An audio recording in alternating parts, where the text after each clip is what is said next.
What's up, internet? This is Mr. D, and it's summer.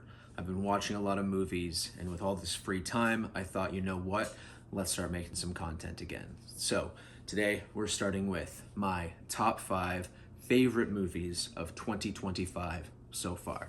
Let's jump into it. Coming in at number 5, we have F1. Now, I went in with pretty low expectations because I'm not really an F1 guy. The trailer was a little bit overplayed, but holy smokes. This one is on the list just because it defied my expectations. Joseph Kosinski, you've done it again. You took your Top Gun Maverick chops from the sky and you put them right on the road. This movie has some of the best racing scenes that you'll ever see in your entire life, especially if you have a chance to see it in IMAX. The thing that really put this movie over the edge for me is, yes, it's loud, yes, it's pulsing, yes, there's very fast-paced action sequences, but there are these very particular quiet moments in the middle of it that, because of how they're played, just you could hear a pin drop in the audience. And truly, that was one of the most highlight theater experiences I've had this year. The only thing is it's very cliche. There's a lot of well-worn tropes riddled throughout the whole thing, but aside from that, the action scenes, the racing, definitely worth checking out. Coming in at number 4, we have Black Bag from director Steven Soderbergh.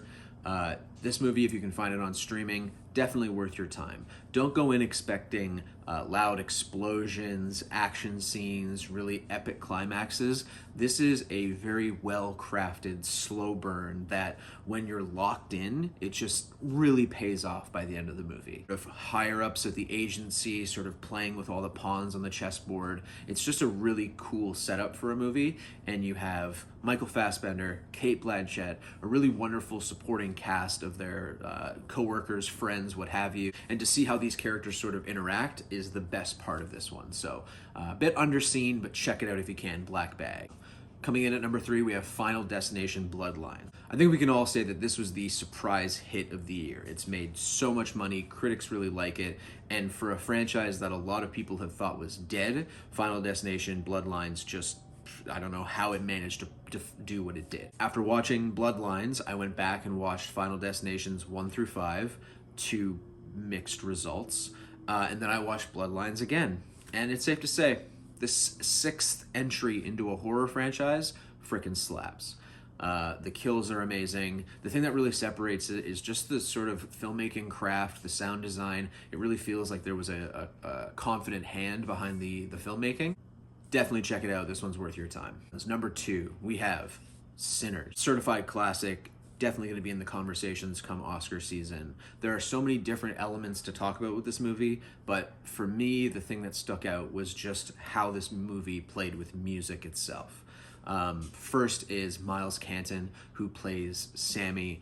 Not only is his voice hypnotic, wonderful, it's his first movie. The scene where he plays guitar in the car from Michael B. Jordan is one of the best movie moments of the year for sure. That sort of slow smile that appears on his face is what dreams are made of. Sammy is so good at playing guitar that his guitar playing can bypass the plane to his spiritual ancestors from both the past and the present and the future. So with that in mind, he's pretty damn good at playing guitar. The other thing to highlight is the soundtrack. Ludwig Göransson does a great job combining these very gnarly 80s synthy guitar riffs alongside some pretty sweeping epics when you're kind of going along through Mississippi in the Jim Crow era. Last but not least, gotta shout out Jack O'Connell, who comes in hot as an Irish vampire with the voice of an angel. There's a reason that all of these people want to kind of follow him into his camp, because the guy can sing, and man, those songs are catchy. So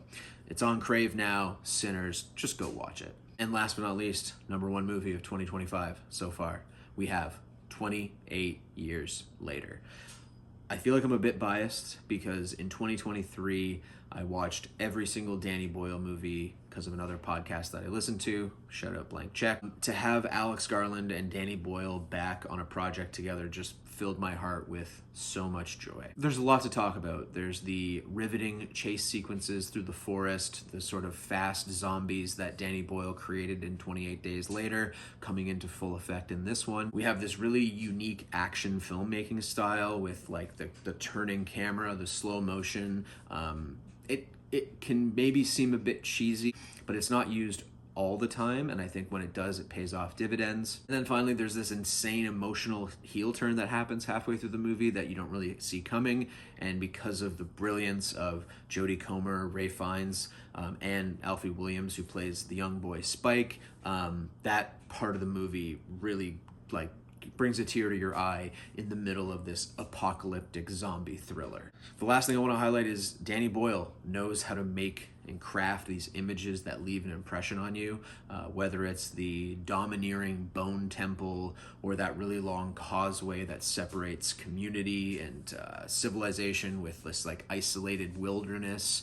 And then there's the hanging body with a name carved into it. There's these just like really powerful moments that stick with you because Boyle is really great at like getting them on screen in a way that will stick out to you. So 28 years later, #1 movie.